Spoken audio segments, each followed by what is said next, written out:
Hello there, good people. Welcome to It's a Shaw Thing. I'm your host, Rob Shaw, here to talk a little fantasy football. But here's a chance for you to prove that you're, in fact, the expert. Go ahead and challenge me. Send us an email at fantasycontent@opensports.com. Fox Sports just unleashed a beautiful game. It's called Fox Fantasy Quick Draft Salary Cap Edition. It's a chance for you to try to prove that you know the players better than I do and could evaluate them more efficiently. All right, here's the game. You basically get to pick a quarterback, a couple of running backs, a couple of wide receivers, tight end, kicker, but it's not that easy. You only have $100 to spend, and all these players cost you, well, it depends on how much. Peyton Manning, that's going to run you a lot. Alex Smith, not so much. Well, here's what I've got going this week. As far as the quarterback position, I'm going to spend a lot of money, and I'm going to go ahead and get Peyton Manning. He's going against the New England Patriots, which means, well, their defense isn't all that great, but Tom Brady will put up numbers, which means it's going to be a shootout. Now, if you're looking to conserve some money here, go with Alex Smith of the San Francisco 49ers. Almost threw for 300 yards last weekend with 2 touchdowns.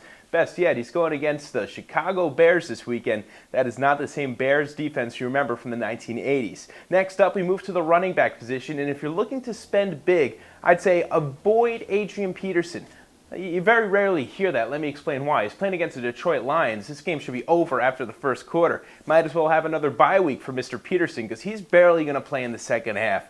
That being said, I'm going to rest him. If you're looking for someone very cheap, looking to conserve your money, go very deep and get Jamaal Charles of the Kansas City Chiefs. They're playing against the Oakland Raiders this weekend. Remember, sayonara Larry Johnson. It is Jamaal Charles and Kobe Smith to share in the backfield, and I think Charles will get the ball more than he did last weekend when he accumulated over 50 yards in total. Next up, we move to the wide receiver position. If you're looking to spend some money, Greg Jennings of the Packers. Look, that defense has been horrific for Green Bay, which means the offense has got to pass the ball and put up big numbers, which they have. Greg Jennings putting up great numbers this year. Now, last week it was all about James Jones, but I think Jennings comes back this weekend against the Cowboys in what should be a shootout. If you're looking to conserve money very, very cheap, we're talking about none other than Justin Gage of the Tennessee Titans. For some reason, this guy is actually very good with Vince Young. They're playing against the Bills this weekend. Should be a good opportunity for Justin Gage to put up some decent numbers. At tight end, I'm going elite, but I'm not going Jason Witten or Tony Gonzalez. Vernon Davis, in my opinion, is the guy to get. The Niners' tight end is finally performing like they expected when they made him a top 10 pick just a couple of years ago.